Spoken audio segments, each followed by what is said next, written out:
ఓం నమః శివాయ. ఓం నమో నారాయణాయ. ఓం శ్రీ స్వర్ణాకర్షణ కాల భైరవాయ నమో నమః. ఓం శ్రీ నరదృష్టి నివారణ కాల భైరవాయ నమో నమః.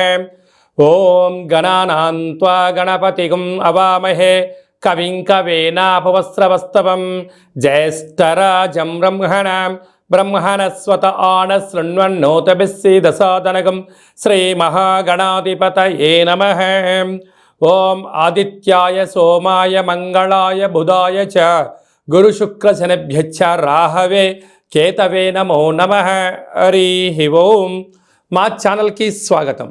చూస్తున్న వీక్షకులకు ప్రేక్షకులకు ప్రియ కాలభైరవ భగవద్బంధులకి స్వాగతం పలుకుతూ మమ్మల్ని ఎంతగానో ఆదరిస్తూ ఉండబడినటువంటి ప్రియ సోదరి మనుషులకు అందరికీ, సనాతన ధర్మ సంరక్షకులకు అందరికీ కూడా నూతన తెలుగు ఉగాది పండగ శుభాకాంక్షలు. శ్రీ క్రోధినామ సంవత్సరంలో అందరికీ నిండు నూరేళ్ల ఆయురారోగ్యాలను ప్రసాదించాలని, వారాలు 7, తిథులు 15, నక్షత్రాలు 27, రాసులు 12, లగ్నాలు 12, మహర్దశలు 9, అలాగనే షడ్రుచుల సమ్మేళనమే 6 ఋతువులతో కూడుకున్నటువంటి తీపి, కారం, పులుపు, చేదు, వగరు అనేటువంటిది ఎలా ఉంటుందో మనిషి జీవితంలో కష్టాలు సుఖాలు ఎప్పుడు ఉంటాయి. ఎవరి జీవితంలో కూడా ఎప్పుడు కూడా పూర్ణిమ శాశ్వతం కాదు, అమావాస్య అనేటువంటిది ఎప్పుడు అడ్డంకి కాదు అని చెప్పి గుర్తుపెట్టుకోవాలి. కనుక ఈ 360 రోజులు ఈ క్రోధినామ సంవత్సరంలో 30 సంవత్సరాల తర్వాత శని భగవానుడు తన సొంత గృహంలో ఉండగా వచ్చినటువంటి క్రోధినామ సంవత్సరం కావడం వలన అందరికీ నిండు నూరేళ్ల ఆయురారోగ్యాలని, విద్య, ఉద్యోగ, వ్యాపార, రాజకీయ, సేవారంగ కార్యక్రమంలో అన్నింటా విజయం సాధించాలని కోరుకుంటూ ఈ సంవత్సరంలో అందరికీ తెలుగు ఉగాది పండుగ శుభాకాంక్షలు. ద్వాదశ రాశిలో గ్రహ గమనాన్ని ఒకసారి వీక్షింపచేద్దాం. మేషరాశిలో గురు సంచార స్థితి, కన్యరాశిలో కేతు భగవాను సంచార స్థితి, కుంభరాశిలో శనిచర స్వామివారు స్వక్షేత్ర సంచార స్థితి, మీనరాశిలో రాహు సంచార స్థితితో ద్వాదశ రాశిలో గ్రహ గమనాలు ఈ విధంగా ఉన్నాయి. అలాగనే మనకు 26/4/2024 సంవత్సరంలో అనగా ఈ తెలుగు ఉగాది పండగ తదనంతరమే గురువు మేషరాశిలో నుంచి వృషభ రాశిలోకి నర్మదా నది పుష్కర సందర్భంగా గృహ మార్పు ఉందని చెప్పి గమనించాలి. ఈ క్రోధినామ సంవత్సరానికి అధిపతి రాజు అంగారకుడు.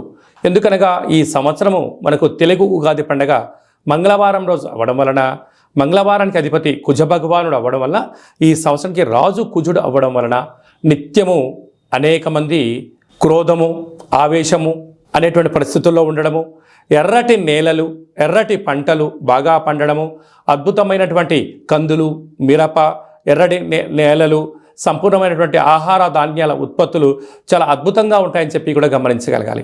కాకపోతే ప్రజలందరూ కూడా ధర్మ మార్గంగా ఆధ్యాత్మికంగా ఉండడము, తల్లిదండ్రులను, గురువులను, ధర్మాన్ని ఎవరైతే ఆచరిస్తారో వారికి రుణ భయం, రోగ భయం, శత్రుప్రయం, ప్రమాదాలు తొలగిపోతాయని చెప్పి కూడా గమనించగలగాలి.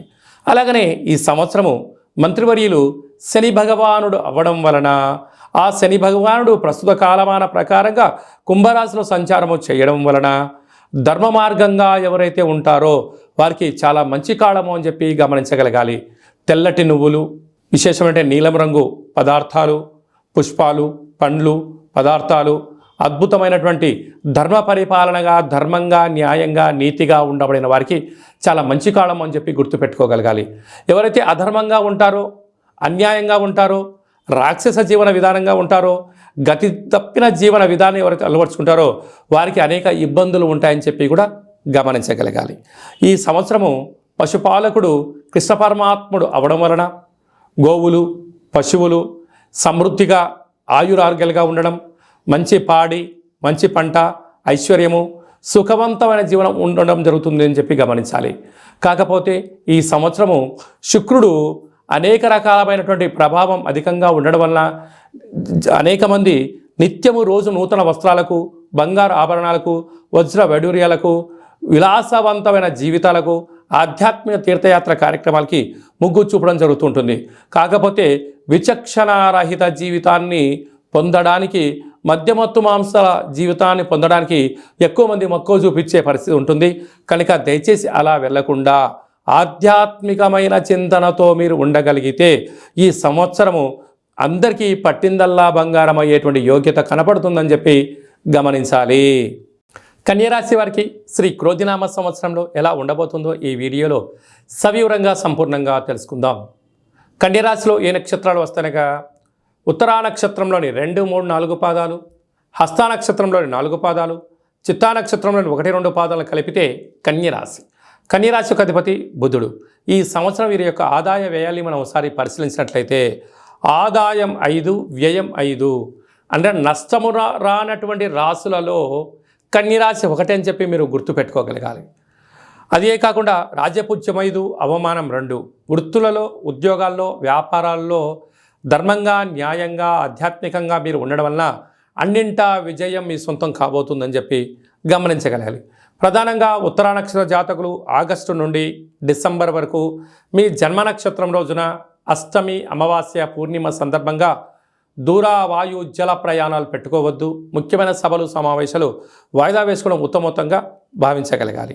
అదే కాకుండా ఈ కన్యరాశి వారి అధిపతి బుధుడు అవ్వడం వలన ఈ విష్ణువుకు చాలా ఇష్టమైనటువంటి రాశి అవ్వడం వలన వీరికి వృత్తులలో, ఉద్యోగాల్లో, వ్యాపారాల్లో కష్టపడేటువంటి వారికి చాలా మంచి కాలం ఉందని చెప్పి గమనించగలగాలి. కనుక ధర్మంగా, న్యాయంగా స్వయం వృత్తులు, సేవా రంగాలు, వ్యాపారస్తులు, హోటల్ వ్యాపారాలు, స్వయం వృత్తుల వాళ్ళు, ధార్మిక కార్యక్రమాలు ఆచరింపజేసేవారు, అగరబత్తులు, అలా ఫుడ్కు సంబంధించినటువంటి మ్యానుఫ్యాక్చరింగ్ యూనిట్స్ వారందరికీ చాలా మంచి కాలం ఉందని చెప్పి గమనించగలగాలి.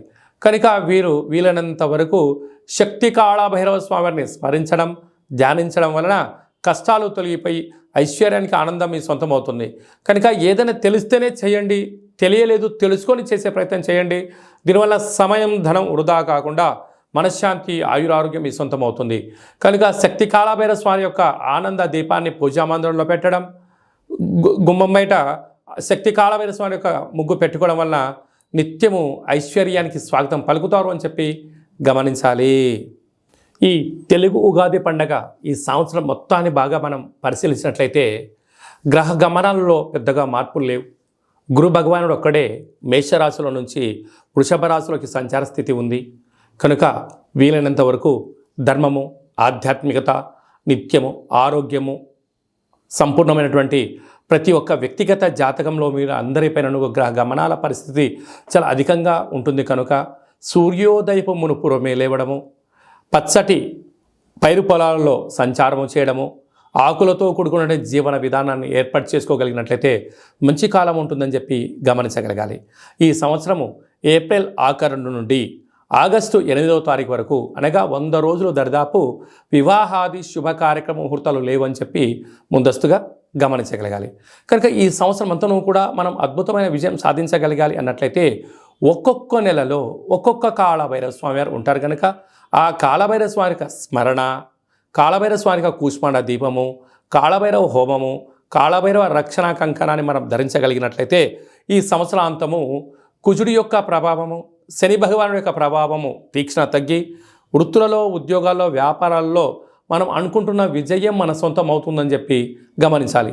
ఇంకనూ మనం విజయం సాధించగలగాలి అన్నట్లయితే ఈ యొక్క పాత్ర కంచు పాత్ర అంటారు. అంటే కంచు మోగినట్టు కనకంబు మోగదు గదరా సుమతి అని చెప్పి మనకు సుమతి శతకంలో చెప్పుకున్నాం. ఇక్కడ రాసులు 12 ఎలా ఉంటాయో 12 రాసులను ఇందులో అచ్చు వేయడం జరుగుతుంది. ఈ యొక్క పాత్రను మనం ఇంట్లో ప్రతిరోజు పూజ చేసుకున్న తదనంతరము 2 అగరబత్తులను వెలిగింపజేసుకొని మనసులో ఏదైతే కోరిక ఉందో కోరుకొని ఓం స్వర్ణాకరేషణ కాళభైరవాయ నమో నమః అనేటువంటి మంత్రాన్ని ఉచ్చరింపచేస్తూ ఇలా చిన్నగా శబ్దాన్ని చేసినట్లయితే ఓంకార శబ్దం రావడం జరుగుతుంటుంది. ఇలాగా ఈ ఒక ఓంకార శబ్దాన్ని ఇలా చిన్నగా ఇలా వృత్తాకారంలో తిప్పినట్లయితే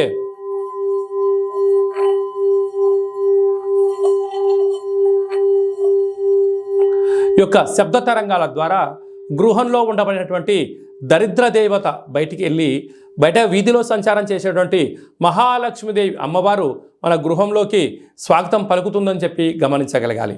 అలాగనే నరదృష్టి యొక్క ప్రభావాలు, గృహ వాస్తు దోష నివారణలు, యంత్ర మంత్ర తంత్ర పరతంత్ర పరక్రియ అంటే తాంత్రిక ప్రయోగ దోషాలు ఏమైనా కలిగినట్లయితే కూడా ఈ శబ్ద తరంగాల ద్వారా, శబ్ద ధ్వని ద్వారా మానవుని శరీరంలో ఉండబడినటువంటి షట్చక్రాలైన మూలాధార, స్వధిష్టాన, మణిపూరక, విశుద్ధ, అనహత, ఆజ్ఞా చక్రాలు వికసింపచేసి వ్యక్తిలో ఉండబడినటువంటి అద్భుత జ్ఞానములు, సంపూర్ణమైనటువంటి ఐశ్వర్యము, ఆనందానికి స్వాగతం పలుకుతారు అని చెప్పి గమనించాలి. ఈ యొక్క అక్షయ పాత్రతో పాటు కాలభైరవ స్వామి యొక్క ఒక పిరమిడు, కాలభైరవ స్వామి యొక్క కంకణము, కాలభైరవ స్వామి యొక్క విగ్రహము, కాలభైరవ స్వామి యొక్క డాలరు మెడలో వేసుకోవడం కోసము, కాలికి చేకి కట్టుకోవడానికి నరదృష్టి నివారణ రక్షణ కవచాలు, ఇంటి బయట మనము ఉట్టిలో గుమ్మడికాయ ఎలా కట్టుకుంటామో ఆ ఉట్టిని కాలభైరవ స్వామికి సౌభాగ్య ఉట్టిని కూడా మీకు అందజేయడం జరుగుతుంది. ఈ కావలసిన వారికి మన యొక్క దేవాలయంలో ప్రతి నెలలో 4 మంగళవారాలు, 4 శనివారాలు, శుద్ధాష్టమి, పూర్ణిమ, బహుళాష్టమి, అమావాస్య సందర్భంగా ఒక్కొక్క నెలలో ఒక్కొక్క కాళభైరవ స్వామి ఉంటారు కనుక ఆ కాళభైరవ స్వామి యొక్క పూజా కార్యక్రమాన్ని మీకు వాట్సాప్ ద్వారా లైవ్ కూడా చూపించి స్వామివారికి ఆశీస్సులు మీరు పొందగలరు. కనుక అక్షయ పాత్రను మన గృహంలో పెట్టుకుందాం, అష్ట కష్టాలకు స్వస్తి పలుకుదాం, ఐశ్వర్యానికి ఆనందానికి స్వాగతం పలుకుతాం అని చెప్పి గమనించాలి. అలాగే మీ వ్యక్తిగత జాతకం తెలుసుకోవాలనుకుంటున్నారా? మీ యొక్క పేరు, పుట్టినటువంటి తేదీ, నెల, సంవత్సరం, పుట్టిన సమయాన్ని రాసి మీరు వాట్సాప్లో పంపించగలిగినట్లయితే 100 సంవత్సరాల జాతకాన్ని వ్రాసి మీకు పంపించి మీరు పుట్టినప్పుడు గ్రహ గమనాలు ఎలా ఉన్నాయి, ప్రస్తుత కాలమాన ప్రకారం ఎలా ఉన్నాయి, భవిష్యత్తులో ఎలా ఉండబోతున్నాయో సవివరంగా సంపూర్ణంగా మీకు తెలియజేయడం జరుగుతుంది. అలాగనే చాలామందికి పుట్టినటువంటి కాల సమయంలో డేట్ ఆఫ్ బర్త్లు లేనటువంటి కారణం వలన మీ పేరు యొక్క మొదటి అక్షరాన్ని అనుసరిస్తూ రాశిని, భూత, భవిష్యత్, వర్తమానాన్ని కాళభైరవ ఉపాసన చేత గవ్వల ద్వారా అనగా రమణ శాస్త్రం ద్వారా మీకు తెలియజేయడం జరుగుతుంది. అలాగా మీ యొక్క కలిగినటువంటి అబ్బాయికి కానీ అమ్మాయికి కానీ ఆధ్యాత్మికంగా జన్మనామము ఏం పెట్టాలో తెలుసుకోవాలనుకుంటున్నారా? ఆధ్యాత్మికమైన మంచి పేర్లను మన యొక్క దేవాలయంలో మీకు తెలియజేయడం జరుగుతుంది. అలాగే మీ అబ్బాయి కానీ అమ్మాయి కానీ ఎంత ప్రయత్నం చేసినా సంబంధం ముడిపడడం లేదా, ఎందుకు పడట్లేదో మనకు తెలియజేయడం జరుగుతుంది. వచ్చే వధువు కానీ వరుడు యొక్క జాతకంలో గణాలు, గుణాలు, జాతకము, సంతానము, విదేశీయానము, యోగాలు ఎలా ఉన్నాయి, దోషాలు ఏమన్నా ఉన్నాయో కూడా వివాహ జాతక పరిశీలన, వివాహానికి సంబంధించినటువంటి సంపూర్ణంగా మీకు తెలియజేయడం జరుగుతుంది. అలాగే గతంలో వివాహమైనటువంటి దంపతులు తరచుగా గొడవ పడడం కానీ, నిత్యం అనేక రకాల ఇబ్బందులతో పడడం కానీ, విడిపోవడం కానీ, అలాగే పోలీస్ స్టేషన్లు, కోర్టు మెట్లో విడాకులకు తీసుకోవాలి అనుకుంటున్న వారందరికీ కూడా ఒక చిన్న ఆధ్యాత్మిక సలహా ఏమిటయ్యా అనగా, మీ యొక్క పేరులో కానీ మీ జాతకంలో కానీ స్వల్పమైన మార్పులు చేయడం వలన మీకు ఎలాంటి ఇబ్బందులు లేకుండా పార్వతీ పరమేశ్వరులు ఎలా కలిసి ఉంటున్నారో అలాంటి కలిసి ఉండడానికి ఆధ్యాత్మిక సలహాలు, సూచనలు ఇవ్వడం జరుగుతుందని చెప్పి గమనించాలి. అలాగనే చాలామందికి కాళభైరవ మంత్ర సాధన ఎలా చేయాలి, మంత్రాన్ని ఎలా తీసుకోవాలి, ఎలా మనము ముందుకు తీసుకెళ్లాలో మన యొక్క దేవాలయంలో మీకు మంత్ర ఉపదేశం చేయడం కూడా జరుగుతుందని చెప్పి గమనించాలి. కనుక ఈ క్రోధినామ సంవత్సరంలో అందరికీ శుభం, జయం, లాభం జరగాలని కోరుకుంటూ ఆశీర్వచనం. ఓం రాజాదిరాజాయ ప్రసహ్య సాహినే నమో వయం వై శ్రవణాయ కుర్మహే సమే కామాన్ కామకామాయ మహ్యం కామేశ్వరో వై శ్రవణో యదదాతు కుబేరాయ వై శ్రవణాయ మహారాజాయ నమః. శతమానం భవతి శతాయు పురుష సతేంద్రియ ఆయుష్యేవేంద్రియే ప్రతిష్టతి ధనం ధాన్యం బహుపుత్రలాభం శత సంవత్సరం దీర్ఘమాయు. సర్వే జనా సుఖినో భవంతు, లోకా సమస్తా సుఖినో భవంతు. సర్వం శ్రీ కాళభైరవ దేవతార్పణమస్తు. ఈ వీడియో మీకు నచ్చినట్టయితే లైక్ చేయండి, షేర్ చేయండి, మా ఛానల్ని సబ్స్క్రైబ్ చేసుకోండి. నేను చేస్తున్న ఆధ్యాత్మిక వీడియోలు మీకు ముందస్తుగా నోటిఫికేషన్గా రావాలి, అందరికన్నా ముందు మీరు చూడాలి అన్నట్టయితే గంట సింబల్ ప్రెస్ చేయండి, పైన అలానే బటన్ కూడా తెలియచేయండి. భగవద్బంధులకు, మిత్రులకు, స్నేహితులకు మీరు ఎవరి క్షేమానైతే కోరుకుంటున్నారో లేక మీ క్షేమాన్ని ఎవరైతే కోరుకుంటున్నారో ఈ కాళభైరవ స్వామి యొక్క విషయాన్ని మీరు వారికి చేరవేయండి. హిందూ ధర్మాన్ని కాపాడండి.